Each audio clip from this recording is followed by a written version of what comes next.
Darasa lililopita tulijifunza namna ya kufungua account kwenye AliExpress. Sasa leo tutaenda kuangalia mambo muhimu ya kufanya tunapoenda kuweka order kwenye AliExpress.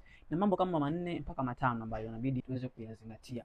Kitu cha kwanza, angalia maduka ambayo yatakuwa yamesajiliwa na AliExpress. Mara nyingi hapa yanakuwa yameandikwa kwa seller. Huyu ni kwamba mtu anakuwa tayari amekubaliwa, yuko authorized na AliExpress kama muuzaji. Lakini official store inakuwa ni kiwanda au ni duka ambalo tayari linakuwa linaaminika kwenye hiyo application. Sio kila mtu ambaye yupo kwenye AliExpress ni mfanyabiashara ambaye kweli kabisa ni anafanya biashara. Wengine wanakuwa wapo kama scammers, wanafungua account kwa ajili ya kupiga watu, vitu kama hivyo.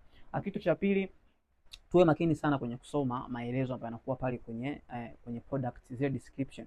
Unaweza ukashangaa tangazo la pale limeandikwa 2000 lakini lina saa, lakini kwa kuwa hujasoma vizuri unashangaa unanunua mikanda ya saa na sio saa, kwa sababu pale maelekezo yote yanakuwa yameandikwa pale kwenye description ya product. Kitu kingine ambacho ni cha muhimu kabisa, tujue namna ya kuchagua size na rangi. Unaweza ukawa sio mzuri kuchagua size ukaletea kitu ambacho kitakuwa ni unsize, yani hakikutoshi.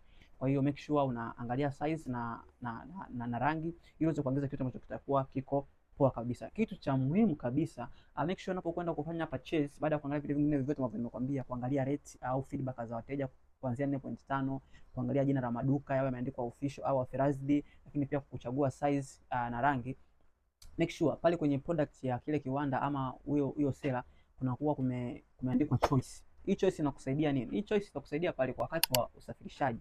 Pale unaweza kukuta kuna free shipping, tunaita free shipping, au unaweza kuchangia kiasi ambacho pale itakuwa imeandikiwa. Hii hapa uchukua itakusaidia kwa sababu AliExpress wao ndio wanachukua jukumu la kusafirisha mzigo kutoa kule uliko mpaka kufikia wewe. Na ukifika hapa utatumiwa message na hao watu wa AliExpress. Lakini pia itakuwa rahisi sana kuweza kutrack mzigo kwa kutumia ile application moja kwa moja. Umefika wapi na mpaka mzigo umefika, utakuwa unaona kupitia hiyo application. Sasa iko hivi, baada ya kitu kilichobaki ni kuweza kufanya malipo. Na malipo kwa sababu tunafanya international business, itakubidi uwe una Visa card. Kwa hiyo darasa linalokuja jingine nitaelekeza nini namna ya kulipa.